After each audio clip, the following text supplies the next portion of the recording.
की लीलाओं का अनुभव करते कराते बाई जी वापस भागलपुर महिला संघ पहुंच जाते हैं। एक बार की बात, बाई जी प्रणाम करने के लिए उठी, झुकी, अचानक माथे पे जोर से खिड़की लग गई और इतनी जोर से लगी कि आंखों के आगे अंधेरा छा गया और ब्लड बुरी तरह से निकल पड़ा। बाई जी को कोई पुरुष छू नहीं सकता था, इसलिए बाई जी का जब भी ट्रीटमेंट होता तो महिला डॉक्टर के द्वारा ही होता था। बाई जी ने अपने जीवन में संकल्प ले रखा था, किसी पुरुष को छूना नहीं, गलती से भी कोई छू ना जाए, अपनी सेवा में कोई पुरुष नहीं रखा था। इसलिए वहां सब महिला संघ महिलाएं रहते थे। और ये भूमिका पहले ही भगवती योग माया के द्वारा बना दी गई थी। महिला संघ की स्थापना उस समय हुई थी जब बाई जी आई नहीं थी, केवल बाइयां रह, नाम ही रखा महिला संघ। ये चंदाबाई जी के ससुर उनके द्वारा ये हुआ और सेठ जियादयाल गोविंद का द्वारा प्रेरित, और उन्होंने इनकी स्थापना की, सब व्यवस्था की। तो पहले से ही भगवती योग माया के द्वारा ये भूमिका तैयार हो चुकी थी कि हम महिला ही रहेंगी। और फिर इनका भी नियम था किसी पुरुष को संसर्ग में नहीं रहना। तो चोट लगी तो प्राथमिक उपचार हुए, चलो पट्टी बांधी, घाव भरा, ठीक हुआ। लेकिन नेत्रों की ज्योति लौट कर नहीं आई, दोनों आंखें, इतनी अधिक चोट लगी, अंधेरा जो छा गया ज्यादा चोट से, वो ब्लड निकला, उसका साइड इफेक्ट आंखों पे पड़ गया। बाई जी की यह स्थिति हो गई कि कहीं भी जाना होता तो एक महिला का सहारा लेना पड़ता था, अकेली कहीं जा नहीं सकती थी, ऐसी स्थिति हो गई। और कोई ऐसा भागलपुर में कोई महिला डॉक्टर नहीं था आंखों का, जहां भी मिले सब पुरुष डॉक्टर मिले। बाई जी ने सीधा मना कर दिया, आंखों का उपचार हो ना हो। बाई जी अपने नियम की बड़ी पक्के थे, महिला डॉक्टर तो उपचार होगा, लेकिन कोई महिला डॉक्टर नहीं मिला। 6 महीने बीत गए, बाई जी का पढ़ना पाठ करना भी बंद हो गया, क्योंकि बाई जी पढ़ ही नहीं पा रही है। चश्मा भी नहीं लग सकता क्योंकि बिल्कुल एकदम ही बंद हो गई आंखें, हल्का फुल्का दिखता था, ना पढ़ पाती थी। 6 महीने बीत गए, सब परेशान, अब क्या किया जाए, महिला कोई डॉक्टर नहीं, सब परेशान। भले बाई जी के ऊपर इतना बड़ा संकट आया, लेकिन बाई जी के चेहरे पर कभी शिकन तक नहीं। ठीक है, जो मेरे प्रभु की इच्छा, सब मेरे प्रभु के विधान से हो रहा है। एक दिन की बात, श्री कृष्ण जन्माष्टमी, उसके बाद छठी उत्सव मनाया। और छठी उत्सव कैसे मनाते थे, पूजा, छठी देवी का पूजा करते, और फिर माता रानी के नाम से एक दीपक जगाया जाता था रात्रि को, और उस दीपक के ऊपर उल्टा कोई रख करके पात्र, उससे काजल बनाया जाता था। तो सब महिलाएं वो काजल लगाती थी। ये षष्ठी उत्सव की अंतिम प्रक्रिया होती थी। प्रसाद रूप में षष्ठी देवी का सब आंखों में काजल आंजे, पहले श्री जी को, ठाकुर जी को लगाया जाता, सब सखियां, बाई जी ने भी लगाया, सोते समय लगाकर सो गई। और सुबह जब उठी, उठते ही बाई जी कहने लगी, मुझको तो सब दिखने लगा। और सब बड़े प्रसन्न हुए, बिना डॉक्टर के इलाज हो गया। और अचानक रात को काजल लगाया और सुबह ठीक आंखें। और बाई जी बोली, ये षष्ठी देवी की कृपा हुई। चंदाबाई जी ने कहा कि बाई जी की बीमारी का कोई इलाज ही नहीं हमारे पास होता, ये तो अंतर जगत से ही इनका सब चलता है, अंतर जगत ही इनका उपचार करता है। अब ये तो गोलोक धाम से आई थी, इनका कोई प्रारब्ध तो था नहीं, कर्म का विधान तो था नहीं, तो क्या था, दूसरे का अपराध, दूसरे का रोग अपने ऊपर नहीं, और कोई ना कोई फिर बहाना तो लगता है। इसी प्रकार एक बार बाई जी की बाजू में दर्द रहने लग गया, और काफी दिन तक रहा, और दर्द बंद होने का नाम नहीं, बढ़ता चला गया। फिर हार्ट में भी दर्द शुरू। फिर महिला डॉक्टर से उपचार हुआ, तो महिला डॉक्टर ने कहा ये हार्ट की बीमारी, हृदय रोग है, बाई जी को पूरा आराम करना चाहिए। बाजू में भी दर्द, हार्ट में दर्द, छाती में दर्द। अब देवाराधन की, क्योंकि चंदाबाई जी के मन में एक बात बैठ गई थी कि इनकी बीमारियां और इनका इलाज दुनिया के बस का नहीं। उपचार होम्योपैथी किया गया, कोई आराम नहीं। देवाराधना की, राम रक्षा स्तोत्र का पाठ रखवाया, अनुष्ठान रखवाए, बाई जी ठीक हो जाए, लेकिन दिन प्रतिदिन दर्द बढ़ता गया। सबको परेशान देख करके एक दिन बाई जी बोली चंदाबाई से, भाभी जी आप जो अनुष्ठान कर रहे हैं ना, सोच रही कि अनुष्ठान का लाभ क्यों नहीं हो रहा है, राम रक्षा स्तोत्र का लाभ क्यों नहीं हो रहा है, देव आराधना कर रहे हैं, मन्नतें मान रहे हैं, क्यों नहीं लाभ हो रहा है। तो सुनो मेरी बात, मैं इस काल की नहीं हूं, मेरे ऊपर इस काल का प्रभाव नहीं पड़ता। अब मेरा यहां कार्य पूरा हो चुका, मुझको जाना है। ये अनुष्ठान कुछ नहीं करेंगे। जो काल की सीमा में बद्ध है, तो काल को नियंत्रण किया जाता है अनुष्ठानों के द्वारा, देवताओं के द्वारा, आराधना के द्वारा।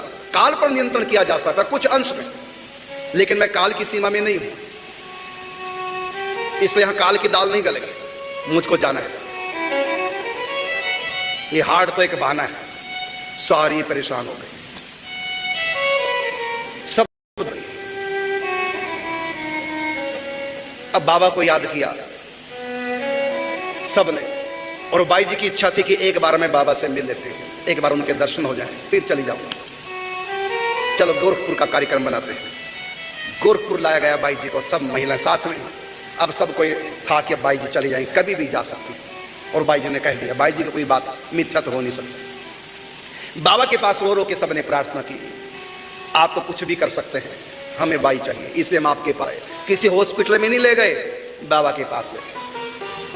आज का विज्ञान, आज के लोग तो कहेंगे तो पाखंड है, डॉक्टर के पास ले जाना चाहिए। बिल्कुल ठीक है बात है, जो कर्म के राज्य के भीतर है, जो काल के अधीन है, वो डॉक्टर के पास ही ले जाओ।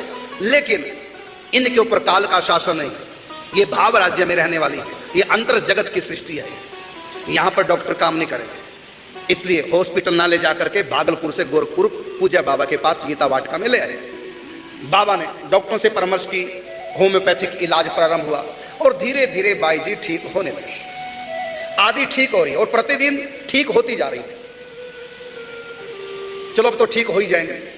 तो चंदा बाई जी ने बाई से कहा, अब तो लगभग ठीक होने की तरफ जा रही है, धीरे धीरे रोज आराम आता जा रहा है, दर्द बहुत कम है, अब धीरे धीरे जो रहेगा थोड़ा बहुत हो जाएगा ठीक, अब चले भागलपुर का। ठीक है, चलने की तैयारी होने लगी, और जो ही चलने की तैयारी हुई, तुरंत अटैक, और एक नहीं जानलेवा। मुंह टेढ़ा हो गया बाई जी का, आंखें पथरा गई, पूरा सिर कांपने लगा, मुख से चलने की स्थिति में कौन के, बैठने की स्थिति में भी बाई जी नहीं रही। सब घबरा गया, अचानक अटैक पड़ा, आंखें भी पुतली चढ़ गई, मुंह टेढ़ा हो गया, मुंह ही नहीं अंग भी लकवा हो गया, हाथ टेढ़े, मुख से झाग लगी निकलने, पूरा सिर कांपने लगा। बाई जी कुछ बोल नहीं पा रही, बस स्पष्ट से शब्दों में थोड़ा इतना सुनाई दिया। बाई जी कह रही, हे प्रियतम अब तो मुझको ले जाओ। बस इतना सुना, भगवान से प्रार्थना कर, अब मुझको ले जाओ। सब जोर जोर से राधे राधे चिल्लाने लगे। अब तो गई बाई, गई बाई, सब परेशान है। भागी भागी बाबा के पास पहुंची, कुटिया, बाबा बाबा देखो बाई जी को क्या हो गया, जल्दी करो बाई जी कहीं हाथ से निकल ना जाए। बाबा आए और देखा बाबा ने स्थिति को, विकट स्थिति है, बचने की स्थिति नहीं है। तो बाबा ने कहा, बाई जी की स्थिति को देख करके बाबा ने कहा, बहनी जाना है क्या? तो मुख से बोल नहीं पाई, बस ऐसे कर दिया, जाना है। फिर बाबा बोले, देखो तुम जाने के लिए कह रही हो, मैं अभी इसी समय हाथ में गंगोत्री का गंगा जल लेकर के संकल्प करता हूं, श्री कृष्ण से प्रार्थना करता हूं, अभी तुमको ले जाएंगे, कल भी नहीं होगी, लेकिन मेरी इच्छा नहीं कि तुम जाओ। तुम्हारे द्वारा भक्ति का प्रचार हो रहा है, तुम्हारे द्वारा भगवदीय कुछ कार्य हो रहे हैं, और भी मैं कुछ तुमसे कराना चाह रहा हूं, बहुत बड़ा कार्य भक्ति का प्रचार। मैं नहीं चाहता अभी तुम जाओ, फिर भी तुम कहती हो तो तुम्हारी इच्छा का सम्मान करता हूं, लेकिन एक बार फिर पूछता हूं, यदि तुम जाना चाहती हो तो मैं अभी विदा कर देता, बाकी मेरी इच्छा नहीं है, मेरी इच्छा है तुम रुको। अब बताओ, एक बार सोच लो, जाना है कि रुकना है? बड़ी मुश्किल से लड़खड़ाए से शब्दों में इतना ही बोल पाई, क्योंकि अटैक आया हुआ था कि बाबा जैसी आपकी इच्छा। बाबा ने कहा, मुझको तुमसे यही अपेक्षा थी, तुम यही उत्तर दोगे, और यही उत्तर देना भी चाहिए था। ठीक है, अब हम तुमको विदा नहीं करेंगे, तुमको रहना है, अभी भक्ति का प्रचार करना है। बाई जी को उठाकर लाए गए भीतर, डॉक्टरों को बुलाया, धीरे धीरे उपचार हुआ, और धीरे धीरे बाई जी ठीक होने लगी।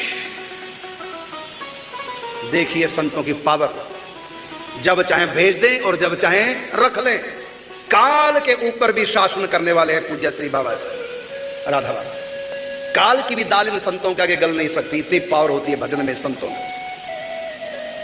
यदि तुम जाना चाहते तुमको भेज देता हूं, एक बार और सोच लो। तुम्हारे द्वारा मैं कुछ और भी कराना चाहता हूं, भक्ति का प्रचार हो, थोड़ा रुक जाओ। अंत में बाई जी ने कहा, भाई का ठीक है, मन इतनी बोल पाई जैसे आप पूछ, रोक दिया, नहीं जाने लगा। और धीरे धीरे कहां गई वो बीमारी, बिल्कुल ठीक, अपने पास रखा 1.5-2 महीना। उसके बाद फिर भागलपुर के लिए विदा कर दिया। ऐसी पावर है पूज्य श्री राधा बाबा। तो बाई जी को पता चल गया था कि मेरा समय पूरा हो गया और मेरे द्वारा जो कार्य पहले से निर्धारित तो पूरे हो चुके हैं। वो पहले से कहने लगे मुझको जाना है, और बाई जी की जाने की तैयारी हो भी गई थी। और श्याम सुंदर से कह दिया था, हे प्रीतम अब तो मुझको बुला लो। लेकिन बाबा ने कहा कि ठाकुर जी का काम हो गया होगा पूरा, मेरा नहीं हुआ है, मैंने कुछ संकल्प कर रखे, कुछ काम तुमसे और भी कराने हैं, इसलिए नहीं जाओगी। फिर भी तुम कहते हो मैं भेज देता।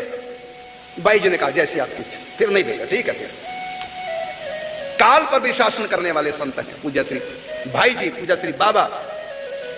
ये कोई साधारण संत नहीं है, और आप भी उसी कैटेगरी के हैं। बस भजन कीजिए, प्रत्येक मनुष्य उस ऊंचाई को छू सकता है। भजन करो, निष्काम भाव से, निरपराध जीवन हो, नाम जाप करो। हर मनुष्य के पास वो पावर है। लेकिन जैसे कंप्यूटर क्या से क्या कर सकता है, लेकिन यदि चलाना ही नहीं आता तो कंप्यूटर कुछ भी नहीं कर सकता। इसी प्रकार मानव जीवन एक कंप्यूटर है, इसको भजन के द्वारा योग्यता प्राप्त कीजिए, कैसे हमको ड्राइविंग करनी, कैसे इसको चलाना है। तो ये मत सोचिए कि यही महापुरुष ऐसे, हर व्यक्ति ऐसा बन सकता है। बस 3 बातें, निष्कामता हो और अपराध न करो और केवल नाम जप करो। कलयुग केवल नाम आधार, ये पावर सबके पास आ सकती है। ध्रुव भक्त मौत के सर पर पांव रख करके वैकुंठ गए, दुर्लोक गए।